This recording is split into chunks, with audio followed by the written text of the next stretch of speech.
എടി നന്ദി വേണോടി നന്ദി. ഈ കിഴക്കേതിൽ സുന്ദരേശൻ വന്നില്ലായിരുന്നെങ്കിൽ നീ ഇപ്പോഴും കൂമ്പടഞ്ഞ തെങ്ങ് പോലെ മൂത്ത് നരച്ച് നിന്ന് പോയനെ.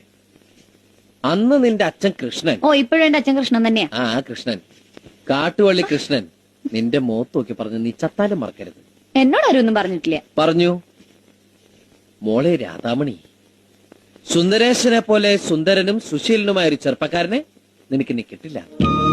അയ്യാടാ സുന്ദരൻ കണ്ടേച്ചാലും മതി. ആ അതെടി ബോറടിക്കും. കല്യാണം കഴിച്ച മാസങ്ങൾ കഴിയുമ്പോഴേക്കും ഭാര്യമാർക്കെല്ലാം ഭർത്താക്കന്മാരെ ബോറടിച്ചു തുടങ്ങും. എന്റെ ചേട്ടൻ ചേട്ടത്തിയമ്മയ്ക്ക് ആഴ്ചയിൽ സാരി മേടിച്ചു കൊടുക്കുന്ന പോലും ആ ബോറടി അങ്ങോട്ട് ഒഴിവാക്കാനാണ്. പിന്നെ ഒരു ആശ്വാസം, നമുക്ക് ആ ബോറടി തുടങ്ങിയിട്ടില്ലല്ലോ. ഇക്കണക്കിന് പോയാൽ എനിക്ക് പെട്ടെന്ന് ബോറടിക്കും.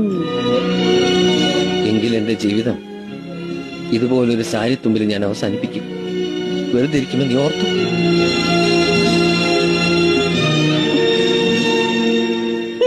വെറുതെ പേടിച്ച ഞാൻ അതിനെ ഒറ്റയ്ക്ക് പോവോ? പോവാണ് ഞാൻ നിന്നെ കൊണ്ടല്ലേ പോവൂ. എന്റെ മോള് ഇന്നുകൂടെ ആ പരിപ്പുടെ അടുത്ത് കഴിക്കും.